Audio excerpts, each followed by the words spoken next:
നമസ്കാരം. First channel media ന്യൂസിലേക്ക് ഏവർക്കും സ്വാഗതം. അഖില കേരള തന്ത്രിമണ്ഡലം തിരുവനന്തപുരം ജില്ലാ മണ്ഡലം വാർഷിക സമ്മേളനവും ആചാര്യ കുടുംബ സംഗമവും നടന്നു.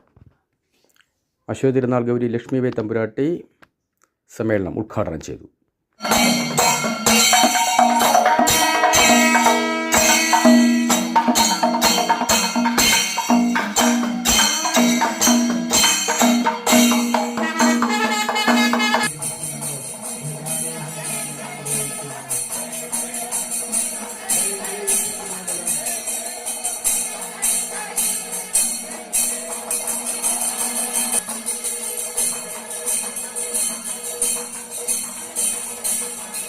ജില്ലാ പ്രസിഡന്റ് വാഴയിൽ മഠം എസ് വിഷ്ണു നമ്പൂതിരി അധ്യക്ഷനായി.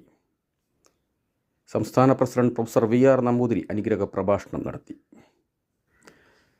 ശ്രീ ശബരീശ പുരസ്കാരം ജില്ലാ പ്രസിഡന്റ് വാഴയിൽ മഠം എസ് വിഷ്ണു നമ്പൂതിരി അശ്വതി തിരുനാൾ ഗൗരി ലക്ഷ്മിബായിക്ക് സമ്മാനിച്ചു. താന്ത്രിക ജ്യോതിഷ് ആചാര്യനും ശബരിമല മുൻ മേൽശാന്തിയുമായിരുന്ന വാഴയിൽ മഠം VK ശങ്കരൻ നമ്പൂതിരിയുടെ പേരിലുള്ള സ്മൃതി പുരസ്കാരം ശബരിമല ആറ്റുകാൽ മുൻ മേൽശാന്തി പെരിയമന K വാസുദേവ ശർമ്മയ്ക്ക് അശ്വതി തിരുനാൾ ഗൗരി ലക്ഷ്മിബായി തമ്പുരാട്ടി നൽകി. ജില്ലാ സെക്രട്ടറി മുളിയൂർ കിഴക്കേ മഠം N മഹാദേവൻ പോറ്റി സ്വാഗതവും സംസ്ഥാന ട്രഷറർ S ഗണപതി പോറ്റി നന്ദിയും പറഞ്ഞു. BJP ജില്ലാ പ്രസിഡന്റ് VV രാജേഷ് ഉൾപ്പെടെ പ്രമുഖർ സമ്മേളനത്തിൽ പങ്കെടുത്തു. സമ്മേളന ഭാഗമായി അഷ്ടൈശ്വര്യ മഹായജ്ഞവും ശ്രീചക്ര പൂജയും നടന്നു.